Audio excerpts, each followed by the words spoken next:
আমি আপনাদের সকলকে একটা পরিসংখ্যান বলতে চলেছি, অবশ্যই ভিডিওটি প্রথম থেকে দেখবেন। 2026 সালে যে ভোট হবে পশ্চিমবঙ্গে তার ডামাডোল কিন্তু এখন থেকে শুরু হয়ে গেছে। বিজেপি জিতবে নাকি তৃণমূল জিতবে সেই বিষয়ে কিন্তু অনেক মতামত শুরু হয়ে গেছে।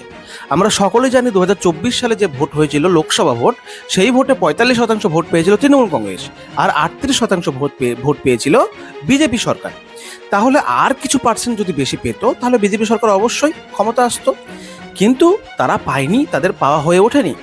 এবার গুগল রিপোর্ট বলছে পশ্চিমবঙ্গে সব থেকে বেশি ভোট হচ্ছে বিজেপির। তবে কেউ বলছে যে হিন্দু হিন্দু ভাই ভাই, তো গ্যাসের দাম কেন বাড়ছে? এবং কেউ কেউ বলছে বাংলাদেশে হিন্দুরা পীড়িত হচ্ছে, মুর্শিদাবাদে হিন্দুরা পীড়িত হচ্ছে, তাই সমস্ত হিন্দু একসঙ্গে হয়ে শুধুমাত্র বিজেপিকে ভোট করতে হবে, তবেই বিজেপি ক্ষমতায় আসবে। এই পরিসংখ্যান কিন্তু চলছে, কিন্তু আসলে পরিসংখ্যানটা কি হবে সেটা তো ফলই বলবে। আর এই ভিডিওতে কমেন্ট করে জানাবেন আপনার মতামত কি।